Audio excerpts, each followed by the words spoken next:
Real Bus está de volta à estrada. Uma volta responsável e controlada, seguindo todo o protocolo de higiene recomendado pelas autoridades de saúde. Uso obrigatório de máscaras, álcool em gel para todos, higienização completa dos ônibus e renovação do ar a cada minuto durante o trajeto. Se o seu destino for João Pessoa, Campina Grande, São João do Cariri, Serra Branca, Sumé, Monteiro, São José dos Cordeiros ou São Sebastião do Umbuzeiro, conte com a gente. Mesmo em tempos desafiadores, o compromisso da Real Bus é com a sua satisfação.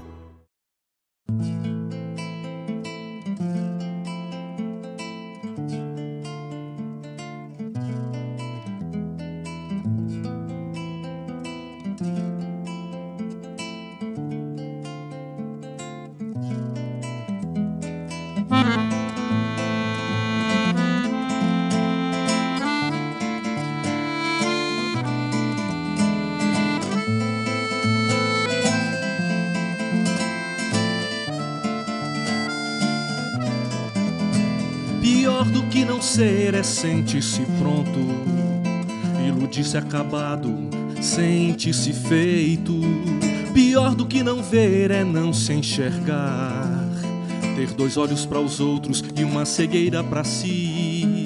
Pior do que a mudez é não se calar, fazer das palavras suas armas ferinas. Pior do que não ter é não se amar, pois só sabe amar quem aprende a calar, quem aprende a se ver, quem aprende a ser, quem aprende a se dar.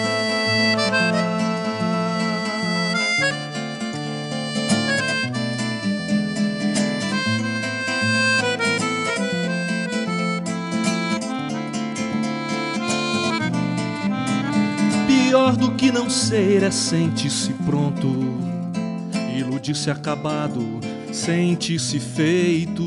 Pior do que não ver é não se enxergar, ter dois olhos para os outros e uma cegueira para si. Pior do que a mudez é não se calar, fazer das palavras suas armas ferinas. Pior do que não ter é não se amar, pois só sabe amar quem aprende a calar, quem aprende a se ver, quem aprende a ser, quem aprende a se dar.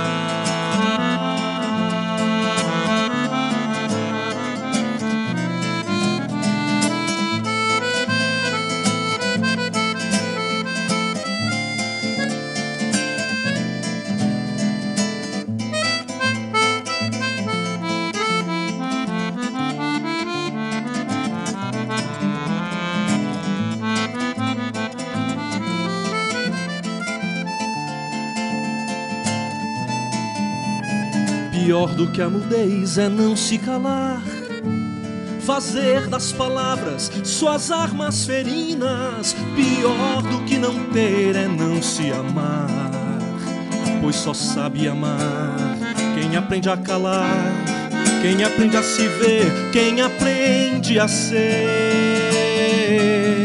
quem aprende a se dar.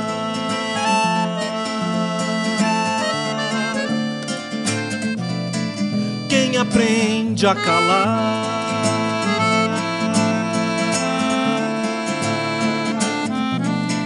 quem aprende a se ver,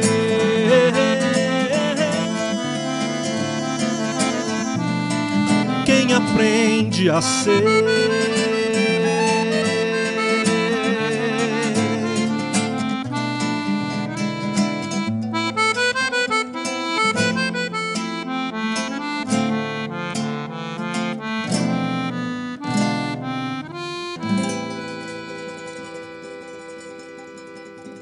Graças a Deus, estamos juntos para a realização de mais um programa Opção para a Vida. Após você ter se deleitado com esta música, espero que você tenha sido profundamente abençoado.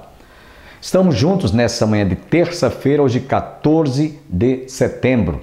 E o programa Opção para a Vida, nesse início do programa, lembra a todos que nós precisamos de orar, continuar jejuando por nossa pátria.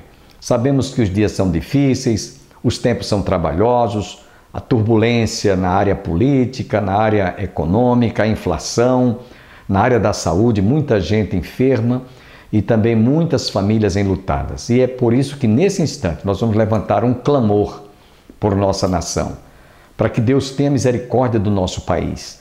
Abençoe o presidente, as autoridades civis, militares, eclesiásticas, as igrejas, possamos estar de joelhos em jejum e oração, para que nós tenhamos dias melhores.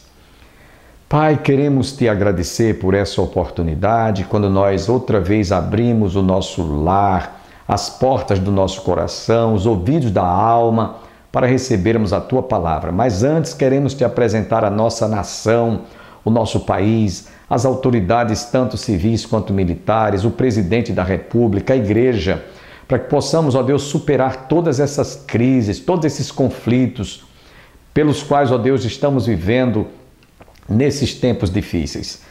Que a tua palavra esteja sobre todos que governam, de modo que todos possam, ó Deus, buscar em ti o auxílio. A tua palavra nos diz: Deus é o nosso refúgio e fortaleza, socorro bem presente na angústia. Eleva os meus olhos para os montes, de onde me virá o socorro? O meu socorro vem do Senhor, que fez os céus e a terra. Portanto, nós te pedimos e já te agradecemos todas estas bênçãos, em nome de Jesus. Amém. Antes de nós ouvirmos a continuidade do estudo da segunda carta de Pedro, eu quero lembrar a todos os nossos amigos telespectadores, internautas que estão conosco, se você ainda não fez a aquisição desta camiseta, vista a camisa do Jubileu de Ouro da Igreja do Calvário, que estará em festa de 11 a 15 de novembro. Estaremos realizando uma série de trabalhos com a participação do pastor Alexandre Ximenes, o pastor Dr. Carlos Alberto, o Wilson Porto. Estaremos também contando com a presença do pastor Aurivan Marinho, conjunto de embaixadores de Sião, o cantor e pastor Armando Filho. Então, vista essa camisa e você estará divulgando a nossa programação. Como também, se você quiser fazer a aquisição dessa caneca, você poderá, inclusive, fazer a aquisição entrando em contato conosco pelo fone 9149-3993. Estaremos, portanto, esperando você nos ajudar a divulgar a celebração do Jubileu de Ouro da Igreja do Calvário. Fiquemos, portanto, com a parte do estudo sobre a segunda carta de Pedro, capítulo 4.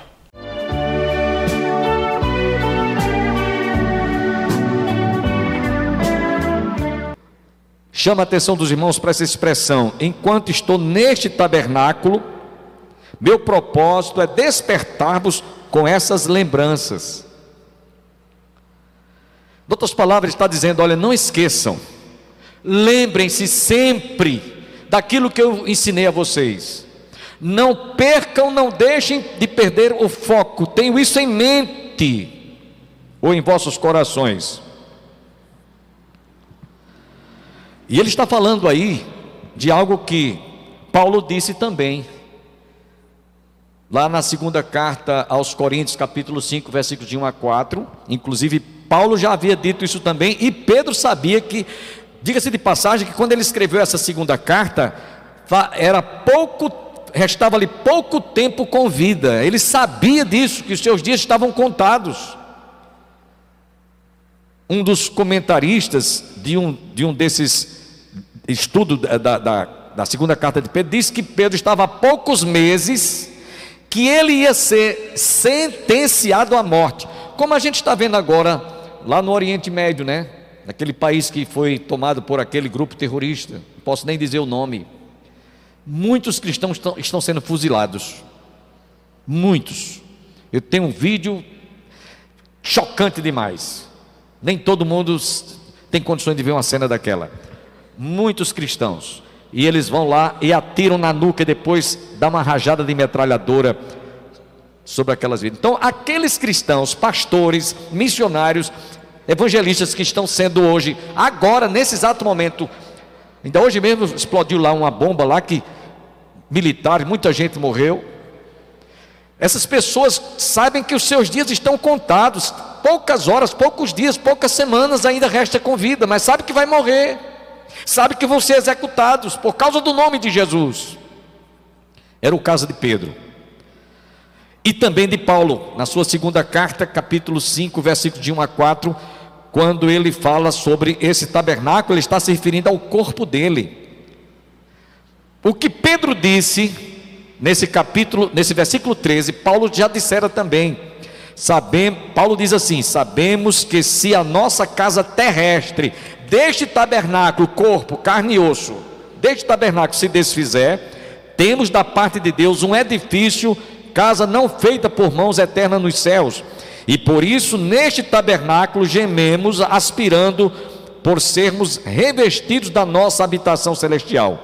Se todavia formos encontrados vestidos e não nus, pois na verdade os que estamos neste tabernáculo, quando ele diz neste tabernáculo, é corpo físico. Neste tabernáculo gememos, angustiados, não por querermos ser despidos, mas revestidos, para que o mortal seja absorvido pela vida.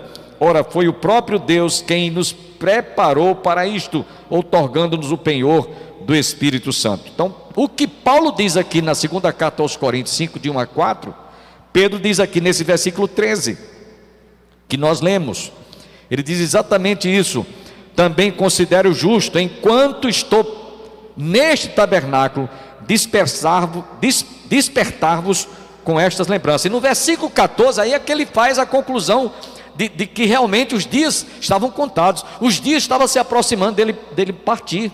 No versículo 13, versículo 14, ele diz: certo de que estou prestes a deixar o meu tabernáculo, como efetivamente o nosso Senhor Jesus Cristo me revelou. Esse tabernáculo, irmãos, não é um prédio, não é um edifício, é morada de Deus, que Paulo diz, escrevendo também ao 1 Coríntios capítulo 6, verso 12 em diante.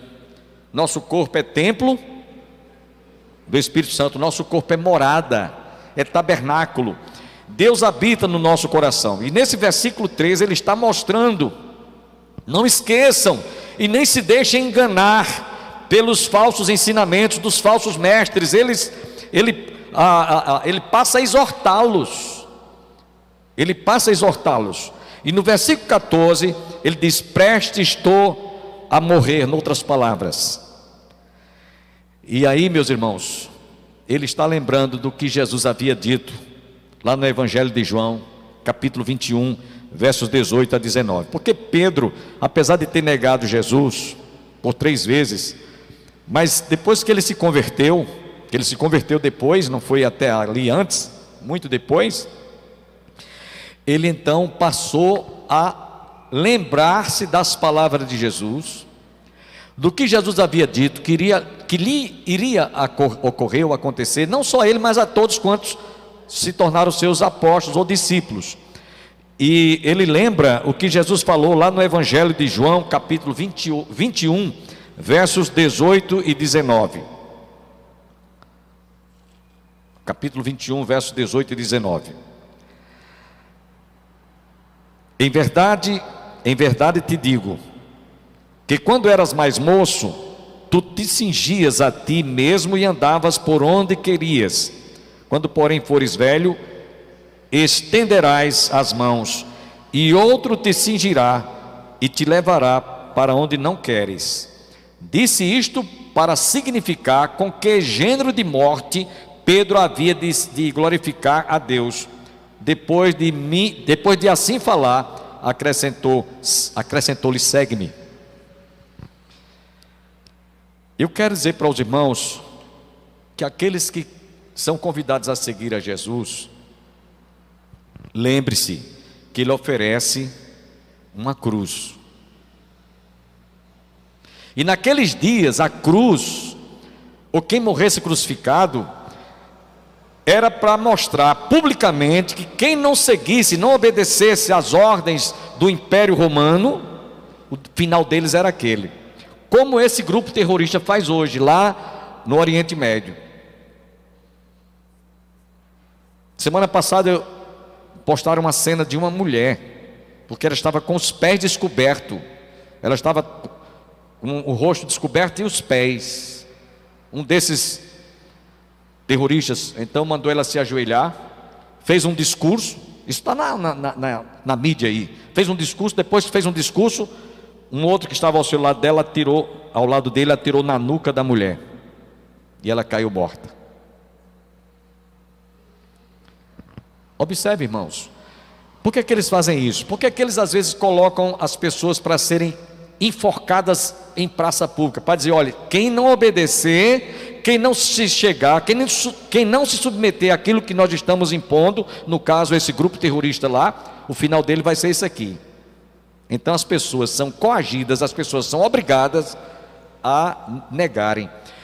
No caso aqui de Pedro, Jesus havia falado e disse, siga-me, olha, outro vai te cingir e você vai morrer. Em outras palavras, agora, eu acredito que Jesus estava dizendo isso lá em João 21, verso 18 e 19, para dizer, Pedro, não me decepcione mais outra vez não, como você já me decepcionou. Você me negou por 3 vezes, rapaz, agora dessa vez, vê se você não bate pino, em outras palavras, né? Por isso que Jesus falou isso aqui, no capítulo 21 de João, verso 18 e 19, que eu li para vocês. Disse isto para significar com que gênero de morte Pedro havia de glorificar a Deus. Depois de assim falar, acrescentou-lhe, segue-me, não desista, vá em frente, não negue o meu nome como você já o fez. Eu queria pedir aos irmãos que diante de uma realidade dessa, que ninguém sabe amanhã, eu comento isso direto com minha esposa em casa, eu não sei o que vai ser amanhã aqui no nosso país, se nós vamos ter ainda essa liberdade que estamos tendo de divulgar a palavra através dessa transmissão online. Não sabemos se vamos ter liberdade de continuar prestando culto a Deus como fazemos nessa noite, não sabemos. Mas se vier a acontecer, como é que nós vamos nos comportar? Nós vamos morrer em pé ou vamos negar o nome de Jesus? Morrer em pé, que eu digo, dizendo, olha, dê no que der, eu estou sabendo que vou ser executado, mas eu não nego aquele que morreu em meu lugar, amém? Aquele que deu a sua vida por mim. Irmãos, eu acredito que a morte de um servo de Deus nessa circunstância é uma honra para ele. E outra coisa, ele não vai nem sentir a dor da morte, porque um tiro na nuca, você já acorda no céu. Eu não estou aqui fazendo apologia a criminalizar fatos como esse que eu estou citando, não, viu? Nem desejando que isso aconteça, pelo amor de Deus, ninguém me interprete mal, mas eu estou dizendo, partir daqui numa circunstância dessa, por causa do nome de Jesus, é um privilégio, é uma honra. Jesus disse lá no Evangelho de Mateus capítulo 5, versos 10 a 12, bem-aventurados sois vós, quando por minha causa vos injuriarem, vos perseguirem, e mentindo disserem todo mal contra vós, regozijai-vos e alegrai-vos, porque é grande o vosso galardão nos céus, porque assim como perseguiram os profetas que viveram antes de vós, assim perseguirão a vós outros. A história diz que Pedro ia ser executado, crucificado, que era assim que todos que eram considerados do caminho, ou cristãos, ou evangélicos, como queira, morriam assim crucificados, publicamente. E Pedro chegou a dizer, diz a história, que Pedro chegou a dizer, fazer esse pedido, olha, eu não sou digno de morrer como meu Senhor morreu crucificado em pé, eu quero ser crucificado de cabeça para baixo. Diz a história que ele morreu assim, crucificado de cabeça para baixo. Isso aconteceu, irmãos, de Pedro ser executado no ano 67 depois de Cristo. E quando ele escreveu essa segunda carta, foi poucos meses depois ele foi executado. Ele sabia que o fim dele era esse. Jesus havia falado para ele de que a morte estava próxima. Nesse versículo 14 e o versículo 15, eu vou dizer o que é que Pedro estava fazendo ali com essas palavras. Versículo 14: certo de que estou prestes a deixar o meu tabernáculo, como efetivamente nosso Senhor Jesus Cristo me revelou.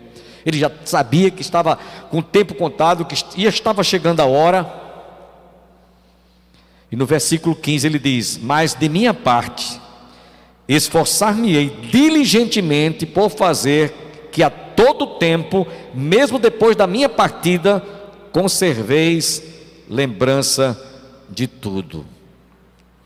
Depois que eu estava lendo e reli essa passagem, alguns comentaristas falando sobre esse texto, eu cheguei à seguinte conclusão: nesse versículo 15, Pedro estava fazendo um balanço do que ele tinha deixado como, eu não vou dizer como inventário, mas como testamento escrito, que eles deveriam observar mesmo depois que Pedro morresse, não deixassem de examinar, não deixassem de levar isso em consideração. Por isso que ele diz: mas de minha parte esforçar-me-ei diligentemente por fazer que a todo tempo, mesmo depois da minha partida, conserveis lembrança de tudo o que eu ensinei, o que eu deixei escrito.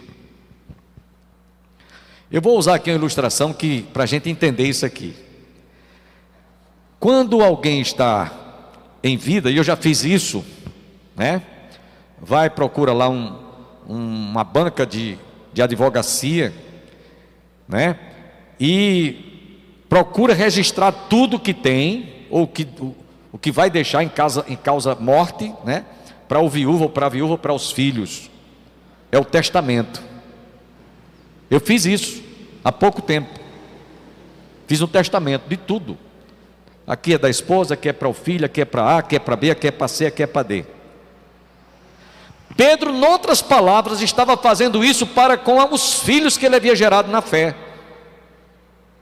Depois da minha partida, Pedro está dizendo: a todo tempo, mesmo depois da minha partida, conservei a lembrança de tudo.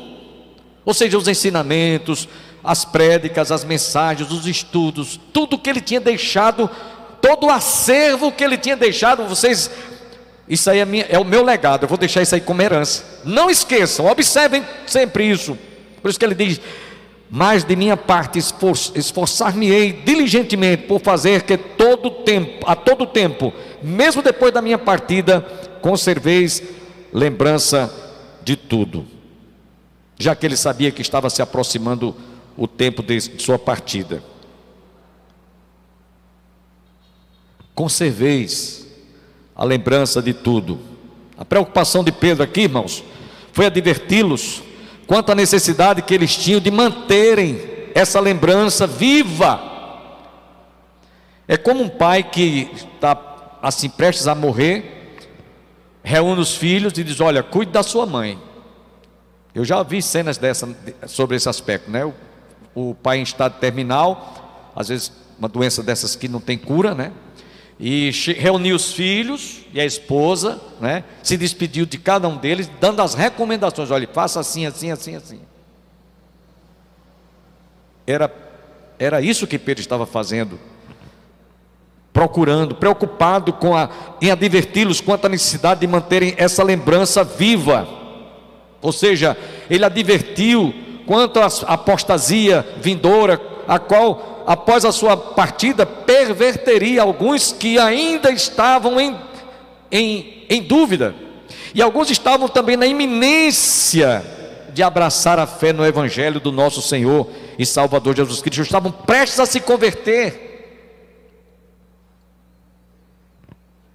estavam prestes a tomar uma decisão. Então ele termina esses versículos aqui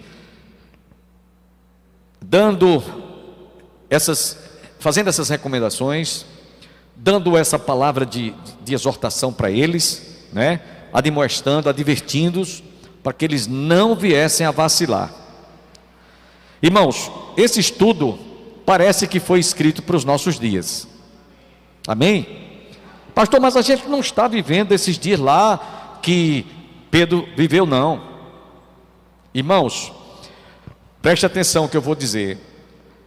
Há certos problemas, há certas lutas, há certas dificuldades que elas são visíveis, e outras que elas existem, embora que de forma invisível.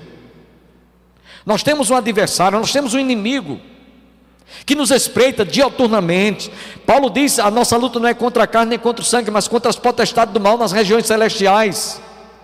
Esse inimigo, ele age sutilmente, às vezes ocultamente, E nós já estamos vivendo isso em nossos dias. Falta apenas se materializar em alguns lugares. Falta apenas tomar forma física. Mas eu não vou muito além. Basta a gente ver como é que está a nossa nação. Como é que estão tratando dos problemas quanto aos direitos do cidadão, quanto àquilo que a nossa Constituição garante. E hoje nós estamos praticamente perdendo todos esses direitos. Falta apenas se materializar de forma legal, vamos usar esse termo, né? Legal que eu digo assim, entre aspas, né? Eles tomaram uma posição, dizer aqui, agora é assim, bater o martelo e dizer agora é assim. Mas isso sutilmente já está tomando conta, né? Podemos dizer, de muitas instituições nesse país. Irmãos, nós temos aqui quatro advertências e 4 recomendações para fazer, concluindo esse estudo. Diante do que foi exposto, que Pedro estava vivendo e que nós estamos também hoje, já, vamos dizer, desde algum tempo convivendo com essas coisas, falsos mestres, falsos profetas, falsos ensinamentos, sorrateiramente permeando as igrejas, trazendo danos, ervas daninhas, trazendo inclusive um clima assim de confusão, as mentes de algumas pessoas confusas. Onde está a verdade? Qual é a igreja certa? Essa aqui diz assim, aquela outra diz daquele jeito, esse outro ensina isso, aquele outro ensina, como se fosse uma coxa de retalho. Onde está a verdade? Como nós poderemos afirmar que estamos realmente certos ou estamos na verdade? Primeiro, irmãos, a advertência é a seguinte, a primeira advertência: tenhamos cuidado, porque há muitos ensinamentos por aí que não passam de preceitos humanos. Jesus fala isso lá em Marcos capítulo 7, versículo 7. Vamos ler? Marcos 7, verso 7. Essa é a primeira advertência. Cuidado, para que você não seja iludido, não seja enganado. Marcos 7, 7. E em vão me adoram, ensinando doutrinas que são preceitos de homens. Essa é a primeira advertência. Número 1, preceitos de homem. O que é isso, pastor? Determinadas doutrinas, entre aspas, determinados ensinamentos que são lidos como doutrina. Por exemplo, a religião da maioria está assim de dogmas. E outras seitas e religiões, que eu não vou citar o nome aqui, mas que muitos sabem, estão cheias de dogmas. São preceitos de homem. Faça isso, não faça aquilo, guarda isso, guarda aquilo. São preceitos de homem, produto da mente humana, não tem nada da palavra de Deus. Mas, por exemplo, você chega num determinado terreiro de macumba, em determinados lugares, lá tem um exemplar das Escrituras Sagradas, e eles procuram provar que aquele ensinamento, aquela crença na reencarnação está ali. São preceitos de homens. Essa é a primeira advertência que eu deixo para os irmãos agora. A segunda advertência é que tenham cuidado, porque além de haver preceitos humanos, de homens, preceitos de homens, há também doutrinas de homens. Doutrinas de homens. Aí Paulo escrevendo aos Colossenses, capítulo 1, versículos 22 e o verso 28. Colossenses capítulo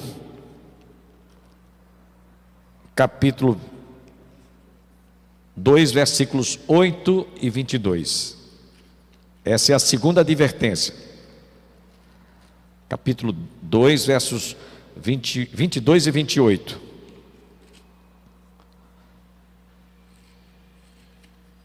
Paulo diz aqui: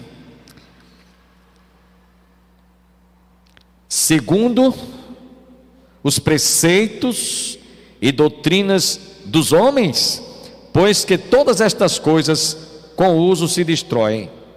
Ele está falando das práticas religiosas que estavam sendo ensinadas pelos judaizantes, pelos fariseus. Ele está falando sobre isso, e ele conclui dizendo que são doutrinas dos homens, sobre o casamento, sobre guardar dias, meses. Ele diz, escrevendo inclusive aos Gálatas: receio de vós, eu haja trabalhado em vão para convosco. Louvamos a Deus por essa oportunidade, quando estamos mais uma vez ministrando o estudo dessa importante carta. Aliás, eu quero aqui corrigir, nós estamos iniciando no capítulo 1, capítulo 2, e da segunda carta de Pedro, porque já estudamos a primeira carta. E esperamos em Deus amanhã estarmos juntos para a realização de mais um programa Opção para a Vida. Desejo a todos um bom dia, que todos fiquem com Deus, uma boa tarde para aqueles que estejam nos assistindo agora, uma boa noite, que todos tenham uma semana abençoada e até amanhã.